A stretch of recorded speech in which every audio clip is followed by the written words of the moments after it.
तो लगातार आपको हम तस्वीरें दिखा रहे हैं, लेकिन अभी जो जानकारी ताज़ा निकल कर आ रही है और कुछ तस्वीरें भी ताज़ा आपके सामने हैं। पहलगाम में जो मारे गए उन मृतकों के पार्थिव शरीर अब उनके घर लगातार पहुंचाए जा रहे हैं। ये तस्वीर उसी से जुड़ी हुई है। 26 निर्दोष लोगों की जान इस हमले में गई। और मुंबई की तस्वीरें हैं ये, मुंबई जहां पर पार्थिव शरीर पहुंचा है जो इस हमले में मारे गए, और उन्हें वहां पर उनके पहुंचने की तस्वीर इस वक्त आपके सामने। तो अब जहां जहां से तस्वीरें सामने आ रही हैं, पार्थिव शरीर पहुंचने का सिलसिला भी शुरू हो गया है। वो तस्वीरें आप एबीपी न्यूज पर देख रहे हैं। देखिए, कल दोपहर में हुए इस आतंकी हमले के बाद से ही केंद्र सरकार एक्शन मोड में है।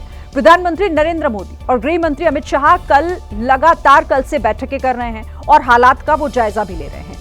हमले के बाद पीएम मोदी ने अमित शाह से बात की और उन्हें श्रीनगर जाने के लिए कहा, जिसके बाद अमित शाह कल रात ही श्रीनगर पहुंच गए थे। पीएम मोदी ने सऊदी अरब का दौरा बीच में ही खत्म कर दिया और सुबह दिल्ली लौट आए। वहीं अमित शाह आज सुबह पहलगाम पहुंचे, जहां उन्होंने मारे गए लोगों को श्रद्धांजलि दी।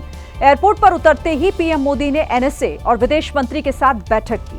वहीं अमित शाह पहलगाम में हमले वाली उस जगह पर भी पहुंचे, वहां का जायजा लिया। पीएम मोदी ने पहलगाम हमले से जुड़ी हुई सारी जानकारियां ली। वहीं अमित शाह ने अस्पताल पहुंचकर घायलों से मुलाकात की, उनका हालचाल लिया। और इस वक्त सुरक्षा मामलों की कैबिनेट बैठक चल रही है, जिसमें पीएम मोदी और तमाम वरिष्ठ मंत्री शामिल हैं। उधर अमित शाह ने ऐलान किया है कि इस हमले में शामिल आतंकियों को बख्शा नहीं जाएगा और अभी सीसीएस की महत्वपूर्ण बैठक में कई बड़े फैसले लिए जाने की उम्मीद भी है। पहलगाम में हुए आतंकी हमले में सूरत के रहने वाले एक पर्यटक की भी जान चली गई। इस शख्स का नाम शैलेश हिम्मत भाई कलाथिया है, जो बर्थडे मनाने के लिए जम्मू कश्मीर गए हुए थे। 23 अप्रैल को शैलेश का जन्मदिन होता है। इस बार 44वें जन्मदिन को यादगार मनाने के लिए शैलेश अपनी पत्नी शीतल और दोनों बच्चों के साथ घाटियों की सैर करने गए थे, लेकिन बर्थडे से एक दिन पहले ही आतंकियों ने उनकी हत्या कर दी। अब शैलेश का पूरा परिवार सदमे में है। जिस वक्त आतंकियों ने शैलेश को गोली मारी, उस वक्त उनकी पत्नी और दोनों बच्चे भी वहीं मौजूद थे। शैलेश की बेटी भी घायल है, जिसका इलाज चल रहा है।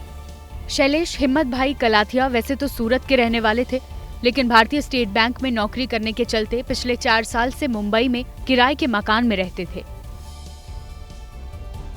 जिस वक्त पहलगाम के बैसरन पिकनिक स्पॉट पर आतंकी हमला हुआ, वहां छत्तीसगढ़ के भी कई पर्यटक उस वक्त मौजूद थे। इसी में से एक थे दिनेश मिरानिया, जिनकी गोली लगने से मौत हो गई। पहलगाम की वादियों में दिनेश मिरानिया पत्नी के साथ शादी की सालगिरह मना रहे थे। साथ में बच्चे भी मौजूद थे, लेकिन तभी घात लगाए आतंकी वहां पहुंचे और दिनेश मिरानिया को पत्नी और बच्चों के सामने गोली मार दी।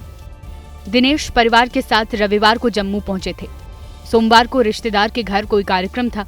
इसके बाद मंगलवार को पहलगाम घूमने का प्लान बनाया, लेकिन उन्हें क्या पता था कि ऐसी घटना हो जाएगी। ससुराल पक्ष से वहाँ पे एक भागवत कथा का आयोजन हुआ था और उस निमित्त गए थे। बताया जा रहा है कि बारूद के छींटे पड़ने से दिनेश की पत्नी के चेहरे पर गहरा घाव हो गया है। वहीं बच्चों को भी चोट आई है। दिनेश स्टील के कारोबारी थे। 4 भाइयों में सबसे छोटे थे।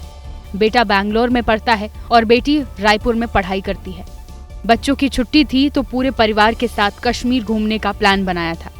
गृह मंत्री अमित शाह जब आर्मी कैंप पहुंचे तो वहां उन्होंने दिनेश के परिजनों से बात की। इस दौरान दिनेश की पत्नी और उनके बच्चे रोते बिलखते दिखाई दिए।